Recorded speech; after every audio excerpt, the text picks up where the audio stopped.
Nina, tapos na ba yung pinahanda ko sa'yo?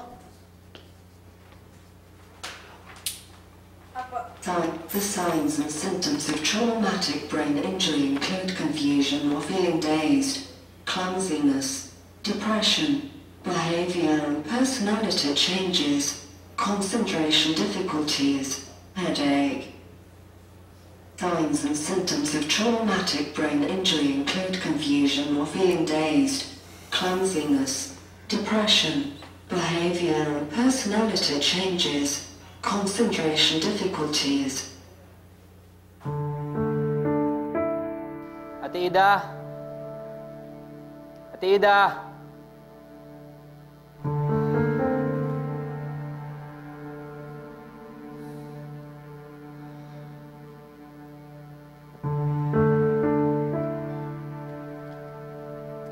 Ate Ida!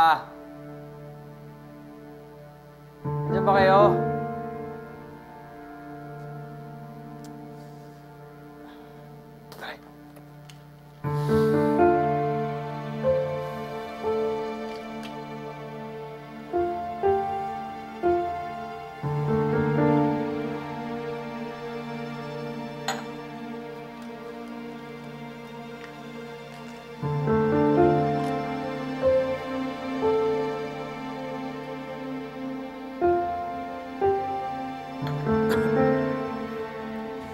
Grace, hinanda ko na yung pagkain na niluto mo para kay Edward.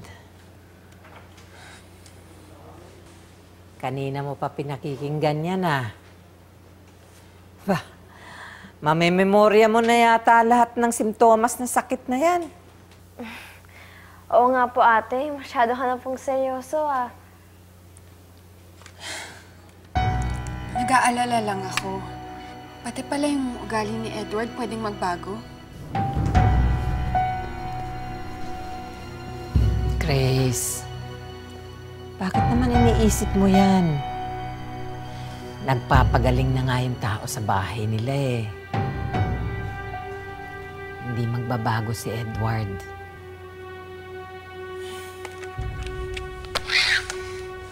Sana nga, Nay.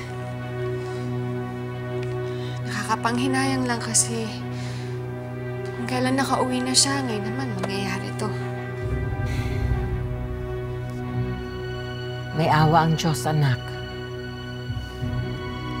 Pasasaan ba't bubuti din ang lagay ni Edward? Tandaan mo, kahit gaano kalakas ang isang unos, dadaan din ito. At babalik ang pagiging payapa ng dinaanan nito. Parang kayo ni Edward.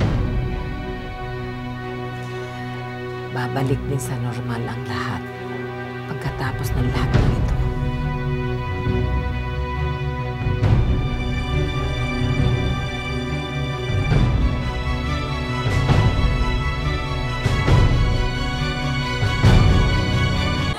Yes, ma. For the nth time, I'm telling you, I did.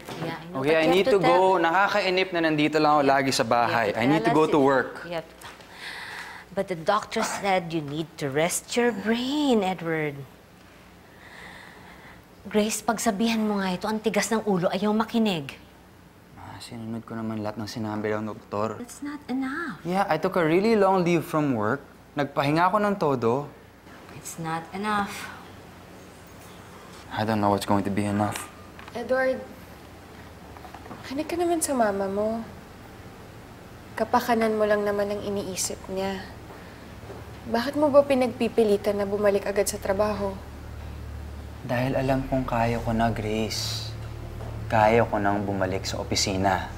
Lahat naman ng gamot na binigay sa akin ng doktor, ginawa ko, ininom ko. The antidepressants, the painkillers. How long has it been since I've been discharged from the hospital? Wala na akong nararamdamang kakaiba. Hindi na ako nasusuka, hindi na ako nahihilo. Yes, there are still minor headaches from time to time. But they're manageable. I'll be fine. Edward, mas mabuti na kasing nakakasigurado. Ayaw lang namin na mag-recur yung symptoms mo if ever mapagod ka ulit. Grace, Ma, you're treating me na para bang wala na akong sariling isip. I can make my own decisions at ako nakakakilala sa sarili kong katawan. So when I say na kaya kong magtrabaho, that's exactly what it means. Look, okay, I'm sorry. Pero marami pa akong kailangan gawin. The company really needs me right now. May mga kaso na nag-aantay sa akin and I need to plan our wedding